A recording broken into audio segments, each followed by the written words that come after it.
Olá, tudo bem por aí? Está no ar o Identidade, nosso programa de bate-papo descontraído com pessoas que nos trazem grandes lições. Afinal, eu não me canso de dizer isso aqui no programa. O ser humano é a obra-prima da criação de Deus e por isso temos muito que aprender um com a história do outro. E hoje não será diferente, viu? Vamos aprender com a história da Esther Soares a ter uma fé sólida e uma plena confiança de que Deus sabe o que é melhor para cada um de nós. Hoje, aqui no Identidade, nós vamos conhecer a história da Esther, ela que sempre sonhou em ser mãe, mas enfrentou dificuldades para engravidar, mesmo sem ter um diagnóstico de algum problema no sistema reprodutivo. Ela partiu para tratamentos de reprodução assistida e depois para a adoção. Mas Deus disse não, porém, o coração dela está em paz, seguro de que Deus sabe o que é melhor para cada um de nós. Forte, né? Aproveito para te convidar a compartilhar o link do programa de hoje para que mais e mais pessoas conheçam a história da Esther. Acesse lá, youtube.com/Novo Tempo. E lembrando que todos os nossos episódios ficam no ntplay.com/identidade. Vou para uma pausa rápida de 30 segundos e em seguida a Esther Soares já estará aqui no estúdio comigo. Até já!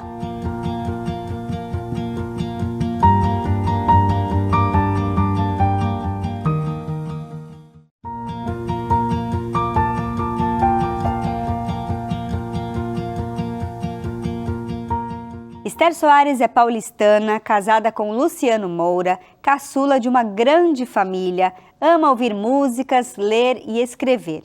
É advogada, negociadora, escritora, sócia da editora Unidos pela Palavra, UPP, além de mestranda em Direito pela FMU, apaixonada pelo direito tecnológico e pela Lei Geral de Proteção de Dados.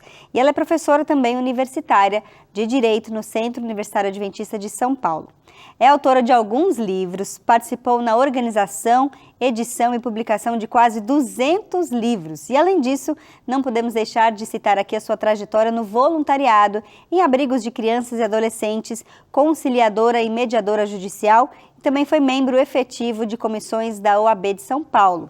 Ela é idealizadora, coordenadora geral e produtora executiva de uma revista online feminina, a OIG Delas. É assim que fala? OIG Delas. OIG Delas. E a sua vida tem sido dedicada ali para atuar em vários departamentos dentro da Igreja Adventista também, viu? Ficando evidente que o seu trabalho nos ministérios infantil, adolescentes, jovem, família, mulher, assistente social, secretária, liberdade religiosa, professora também da escola sabatina, enfim, é uma mulher intensa no que faz e com quem convive, todo mundo sabe, viu? Ela não costuma dizer que ela é muito determinada, muito elétrica, multitarefas, como a gente já mencionou aqui. Esther, boa noite, seja muito bem-vinda aqui ao Identidade. Obrigada, Gabi, obrigada por essa apresentação tão extensa. Não sei como você dá conta de tudo, viu, Esther? Foram momentos da vida, cada momento eu fiz alguma coisa aí que você falou. Entendi. Agora você é caçula de uma grande família, né? E tem muitos primos, muitos tios, muitos sobrinhos. Como é que é ser dessa família grande aí? Muitos irmãos. Eu não consigo me imaginar, Gabi, fora dessa realidade familiar que eu vivo. Eu fico pensando, como que é não ter irmão ou ter um irmão? Eu sou a 7ª de 8 filhos. Eu não vou me arriscar a falar o número de sobrinhos e sobrinhos netos, que eu esqueço, eu sempre tenho que fazer as contas. Olha só. E é uma delícia, é uma delícia. Eu acho que a vida se torna muito mais feliz e mais alegre com uma família tão grande dessa forma. Verdade. E o que te levou para a área do direito? Gabi, você sabe, essa pergunta, às vezes as pessoas perguntam, o que você pensava quando era criança, o que queria ser? Eu não recordo, eu não me recordo de jeito nenhum. Eu estava conversando com meu marido sobre isso esses dias, eu não lembro de falar, eu quero ser advogada, jornalista, médica, modelo, nada. E a vida me conduziu para isso. Eu trabalho em escritório de advocacia há muitos anos. E quando eu entrei dentro do primeiro escritório, eu me apaixonei pelo ramo do direito. Eu até prestei vestibular, consegui bolsa 100% para um outro curso de administração. Tirei 3 em contábeis e 10 em direito. Eu falei, isso não é para mim. Fui para direito e acabei ficando. Todo mundo fala que advogado escreve muito bem, né? Domina muito bem ali o português, a língua portuguesa, enfim. Será que foi daí que veio também a sua paixão pelos livros? Porque um estudante de direito lê muito, né? Eu já lia muito antes de entrar para o curso de Direito, mas eu nunca me imaginei escrever um livro, nunca. Essa história começou através de um curso de escrita de uma jornalista muito conhecida aqui da TV Novo Tempo, a Fabi Bertotti, beijo Fabi, e eu fiz o primeiro curso com ela, o meu primeiro curso com ela, que era da turma 3 dela. Daí eu não larguei a Fabi, eu fiz a turma 4, a turma 5, a turma 6, eu fiz uma pós-graduação de escrita criativa. E tudo começou de forma muito despretensiosa, quando eu escrevi uma biografia da história da minha mãe. Foi um momento que estávamos na pandemia, eu não estava trabalhando externamente, então eu falei, eu vou escrever um livro da história da minha mãe, que eu sempre tive vontade, mas era algo muito despretensioso. Eu pensei em fazer uma surpresa para ela, dar um exemplar para cada irmão e sobrinho, e era isso. Só que aí entrei na turma de escrita da Fabi, porque eu queria aprender a escrever de forma acadêmica, que eu estava tentando entrar no mestrado, e eu acabei me apaixonando e comecei a escrever e não parei mais, e abri uma editora, uma coisa assim meio insana, e foi assim que aconteceu. E é isso que eu queria saber, como que surgiu a ideia da editora, da UPP? A editora foi o seguinte, numa turma, nessa primeira turma que eu participei da Fabi, que é a turma 3, a querida turma 3, eu tive muitos amigos, formei muitos amigos nessa turma. Teve uma aula que foi sobre precificação editorial, né? Então, preço de capa, preço para fazer um livro. E os alunos, eu percebi que eles começaram a ficar meio tristes, desanimados com os valores, né? Só que eu tinha acabado de escrever o livro da minha mãe. Então, eu peguei e falei, gente, não é bem assim. Aí acabou a aula, a gente tem um grupo do WhatsApp até hoje dessa turma, e eu falei, gente, tem valores para tudo no mercado. Esses valores que foram passados são valores de grandes editoras, mas eu acabei de publicar um livro e os valores foram bem diferentes. E aí todo mundo começou a perguntar, e eu comecei a falar, porque como você me apresentou, eu também sou da parte de negociação, negociadora, tudo, eu pechincho muito. Então eu sabia muitos valores de várias editoras e eu comecei a informar essa turma sobre isso. Nisso, eles começaram a perguntar muitas coisas, porque 99% dali era a primeira vez que escrevi um livro. E aí uma menina falou, a Letícia Junqueiro, pegou e falou assim, Esther, por que você não abre uma editora? Eu dei risada, porque eu sempre fui empregada. Trabalhava no escritório há muito tempo, era aquela certeza de ser empregada CLT. E eu falei, que bobagem, imagina. Só que ficou aquela pontinha na minha cabeça. E eu comecei a pesquisar o que era, como que era para abrir uma editora. E aí, eu, assim, de forma muito resumida, cheguei no meu marido e falei, eu quero abrir uma editora. Ele falou, não, você tá louca, né? Como assim abrir uma editora? E ele me apoiou. Ele falou que eu estava louca por questão de tempo, que eu não tinha tempo, mas ele me apoiou. E daí a gente abriu a editora. Quando eu anunciei para a turma 3, eu já, de cara, ao anunciar, eu consegui 17 clientes dentro da turma. Olha só. E eu só não consegui mais clientes porque eu já tinha indicado várias outras editoras, porque eu não tinha pretensão de abrir. E esses alunos da turma foram fechando com outras editoras que eu indiquei. E quando eu anunciei no grupo, foram 2 reações que eu recebi. A de alegria, de quem não tinha fechado ainda com a editora, e de tristeza. Poxa, Esther, por que você não falou que estava pesquisando, que eu iria fechar com você? E eu lembro que uma senhora que estava fazendo um livro, ela pegou e falou assim, eu confio piamente no meu livro com você, porque se você é tão dedicada de passar informações de forma indireta, imagina você tendo uma editora. Eu confio, deixar meu livro. Quando ela falou isso, vários colegas da turma, eu também, vamos fechar.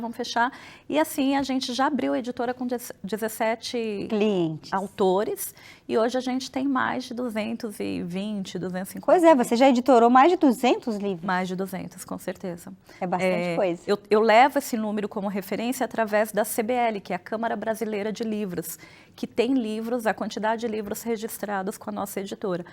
Está por volta de 250 livros. Hoje a gente a gente tem parceria com alguns colégios adventistas, então a gente escreve, edita os livros de alguns colégios, a gente já participou também de algumas universidades públicas, então a gente vem numa crescente aí, graças a Deus. Que legal, graças a Deus. Agora, como é que você conheceu o Luciano, né? Porque ter um marido assim que topa umas loucuras dessa, só Jesus, né? Para te dar esse presente. O Luciano eu conheci por meio do direito. Há 19, quase 20 anos, eu trabalhava num escritório, que foi esse primeiro escritório de advocacia que eu atuei. Esse escritório prestava serviços jurídicos para uma universidade. E o Luciano trabalhava nessa universidade. Então a gente tinha contato, né? De forma indireta, não era tanto contato. E a gente se conheceu e a gente foi conversando completamente questões profissionais. Eu era responsável pela equipe dessa universidade, porque o escritório trabalhava com várias universidades e colégios particulares. E eu era supervisora dessa instituição que ele trabalhava. E a gente tinha esse contato profissional. E aí, nessa, a gente trocava e-mail, às vezes ele ia no escritório, a gente conversava, e sempre... Eu gosto de usar essa palavra pretensão, né? Já repeti algumas vezes, mas assim, não tinha pretensão nenhuma, eu não via o Luciano como um possível namorado, nada disso, mas as coisas foram acontecendo assim de forma muito leve, muito tranquila e muito rápida, inclusive.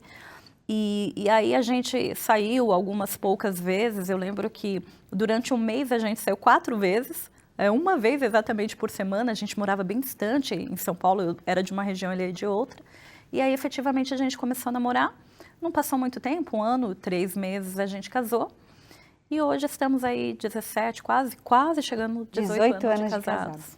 E vocês inclusive já escreveram um livro juntos, o Injusta Graça. Esse foi o primeiro livro que nós escrevemos juntas. Na verdade, verdadeira, o primeiro livro da minha mãe, nós escrevemos juntas. Só que na primeira edição desse livro da minha mãe, acabou indo só o meu nome. Acho que por falta de conhecimento mesmo. E aí veio o segundo livro, que é o nosso livro, assim, eu acho que é o nosso livro principal. O carro-chefe da nossa história como escritores é o Injusta Graça, um livro lindo, que fala sobre a graça injusta, Gabi. Às vezes parece, né? Mas tem todo um desenrolar. E aí nós escrevemos oficialmente esse livro. Depois eu fiz uma segunda edição do livro da minha mãe, aí o Luciano já entrou mesmo como autor, registramos o nome dele. Daí a gente escreveu um livro infantil também, de uma história que a gente tem, uma experiência da nossa vida mesmo. E ele sempre participa, me ajuda com alguns livros, e ainda... Em especial, quando eu vou escrever um livro que traz bastante questão teológica, ele já me ajuda bastante nisso também. E o Luciano, por incrível que pareça, ele é a parte criativa da escrita. Olha só. Ele é totalmente voltado para a questão lógica na vida, assim, né, na profissão. Mas em relação à literatura, ele é muito mais criativo do que eu. Eu sou básica na escrita e o Luciano vem com aqueles detalhes importantes, então a gente tem essa parceria na escrita. Olha, um casamento perfeito de todos os lados ali, né? Legal, Esther, a gente vai fazer uma pausa rápida aqui na sua história, mas em seguida a gente já volta para conhecer um pouco mais sobre a vida da Esther, inclusive uma outra história que está até detalhada em um outro livro que a gente vai mostrar aqui daqui a pouquinho. A gente volta em instantes.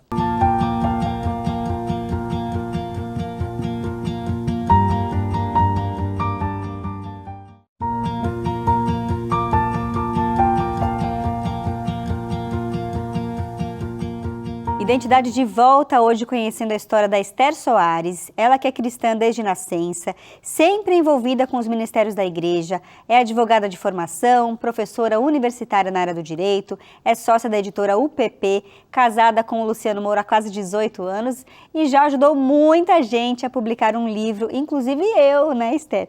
Que na verdade eu fui convidada ali para participar de um livro coletivo, do qual a Esther é uma organizadora e também escritora, e a gente quer falar um pouco sobre esse livro agora, que já está aqui nas minhas mãos, que você de casa pode acompanhar bem de pertinho, é o Muito Além dos 9 Meses, um livro coletivo, escrito por várias mulheres, 28 se eu não me engano. Esther, como é que surgiu essa ideia de um livro coletivo? Gabi, esse livro é muito querido, né? Ele tem uma grandeza de histórias que impacta vidas. Começou assim. Eu tenho uma história sobre a questão do maternar e da maternidade. Por que eu falo maternar e maternidade? Porque a gente entendeu a diferença dessas expressões. É muito forte e muitas pessoas sempre falaram, Esther, você tem que escrever um livro sobre isso, sobre isso.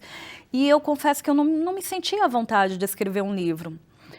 Só que acho que as águas correm para o mar mesmo, né? Muitas mulheres com situações iguais às minhas, ou situações diferentes, mas que no fim caía para a mesma situação, para a mesma história sobre a maternidade, falando, eu queria escrever, mas eu acho que a minha história não dá um livro. E eu falei, tudo para mim acaba chegando no fim livro, né? Eu falei, então acho que eu vou juntar essas mulheres e vamos colocar essas experiências. E aí chegaram histórias, Gabi, no decorrer assim, da gente fazer essa seleção de histórias, chegaram histórias de mulheres que tentaram de todas as formas gerar um filho e não conseguiram. Mulheres que perderam muitas gestações, abortaram naturalmente e não conseguiram ter um filho. Mulheres que passaram por tudo isso e no fim conseguiram gerar. Mulheres que decidiram adotar e decidiram de qual forma. Não quiseram gerar filho, quiseram direto adotar. Tiveram filho, quiseram adotar, ou que tentaram de todas as formas e acabaram adotando. E, por fim, mulheres que passaram por tudo isso e acabaram gerando. E eu falei, por que a gente não faz um livro contando esses 3 caminhos da vida, né, que mulheres passam? E aí, Gabi, surgiu a oportunidade de escrever esse livro juntando essas histórias, né? E foi muito interessante porque eu escrevi a minha história, eu sou do grupo das mulheres que tentaram e não conseguiram, e nem por adoção, só que por mais que eu escrevi essa história, eu editei o livro. Então eu acabei lendo cada história e eu pensava, como é possível mulheres passarem por tantas coisas dessa forma pelo maternar? São histórias assim extremamente impactantes, histórias que você ri, que você chora, que você agradece a Deus, que você questiona a Deus. Sim. Tudo dentro de um livro de menos de 300 páginas. E eu louvo a Deus mesmo por esse projeto, porque através desse projeto, Gabi, tantas pessoas têm sido alcançadas. Sim. Eu recebo quase que diariamente mensagens no Instagram, ou no meu particular, ou no da editora, ou no WhatsApp, que eu ainda tenho um grupo com essas mulheres escritoras, e o tempo todo as mulheres também recebem informações, esse livro foi para mim, a história da Gabi é a minha história, a história da Esther é a minha história, a história da Nancy é a minha história.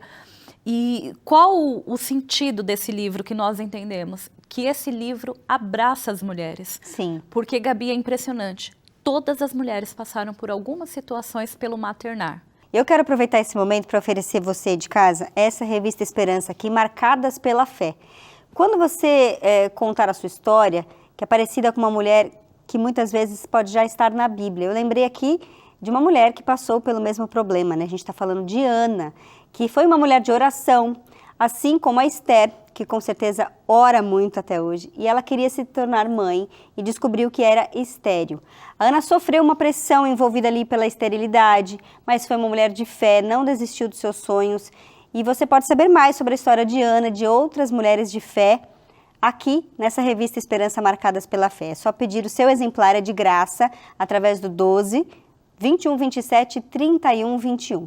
Ou, se você preferir, pode pedir também pelo WhatsApp, que é o 12 98244 4449. Escreve ali, quero a revista Esperança Marcadas pela Fé, que ela vai chegar sem custo nenhum até a sua casa. Agora, Esther, continuando o nosso bate-papo, você foi uma das pessoas que fez vários tratamentos de reprodução assistida, sem sucesso, e depois passou por um processo de adoção, né? Entrou na fila lá no Cadastro Nacional de Adoção e teve uma história muito forte que te marcou muito, que são das Marias. E eu queria que você falasse um pouquinho pra gente desse episódio da sua vida. Gabi, na verdade, há uma correção na sua fala. Eu não entrei no cadastro de adoção e eu vou explicar exatamente o porquê. Ao me apresentar, você falou que eu sempre fiz trabalhos sociais, né, inclusive em abrigos, desde a adolescência. E por muito tempo, depois que eu casei, eu fiquei afastada.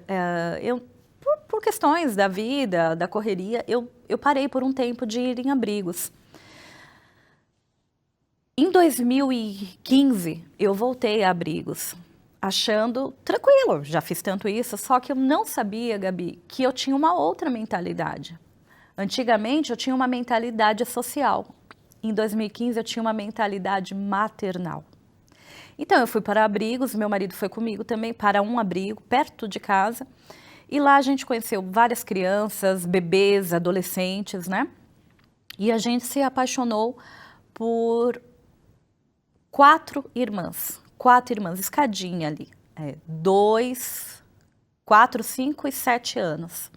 E aí nós decidimos entrar no Cadastro Nacional de Adoção para adotar essas crianças. 4, aí todo mundo, né, pouquíssimas pessoas que sabiam falar, mas você vai adotar as 4? Eu falei, claro, como que eu vou separar 4 irmãos, né? E aí a gente fez toda a correria burocrática para entrar na fila de adoção. Neste período, de forma muito resumida, entre idas e vindas de cursos, palestras que a lei determina, um casal chegou no abrigo, já estava na fila de adoção há um tempo, interessado nas crianças.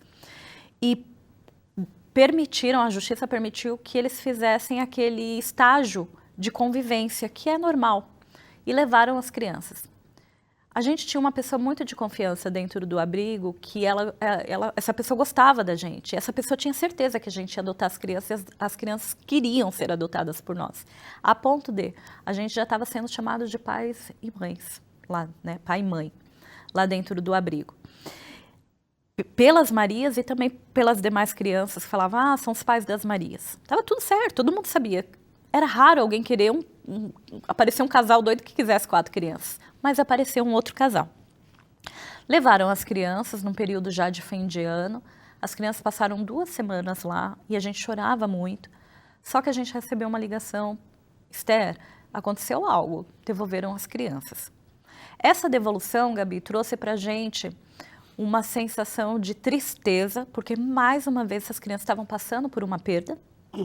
Uma rejeição. E também de muita alegria. Estamos na briga de novo por elas. Fui ao judiciário, tive acesso ao juiz do processo da adoção, ao membro do Ministério Público, assistente social. A gente falou com todo mundo. Eu falei com todo mundo, na cara de pau mesmo, pedindo ajuda para que o processo de adoção, para a gente entrar na fila, fosse acelerado. De fato foi. As reuniões que aconteciam uma vez por mês estavam acontecendo uma vez por semana. Só que, faltando uma sessão, a última sessão com o psicólogo judiciário, uma outra mulher chegou, essa mulher, pelo que eu soube, ela é do Sul, da região Sul, e levou as crianças. A mesma história, aquele momento de estágio de convivência. Daí em diante, a gente nunca mais viu essas crianças. A nossa oração o tempo todo, a gente lembra cada aniversário delas, a gente ora para que o Senhor aguarde. A minha oração e a do meu marido é, Senhor, guarde as Marias aonde elas estiverem e que a salvação do Senhor chegue a elas. E a gente ainda faz um terceiro pedido, se for possível, que a gente as encontre aqui na Terra, se não na eternidade. Então, a nossa história, a gente entendeu os gritantes nãos de Deus para as nossas vidas, inclusive esse é o título da minha história nesse livro que você apresentou, para a nossa vida em relação à maternidade, à paternidade, e nós desistimos da maternidade. Desistimos de qual forma? Senhor, não é que eu não quero, é que eu entendi que o Senhor tem um não para a gente nessa situação.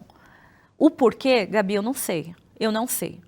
Porque eu olho e vejo tantas notícias de pessoas que abandonam seus filhos e nós temos uma condição para ter filhos, nós nos preparamos para isso. Uhum. Nós somos um casal que a gente planejou ter filho, nós viemos de família muito grande. Meu marido também, eu falei que eu sou eu sou a 7ª de 8.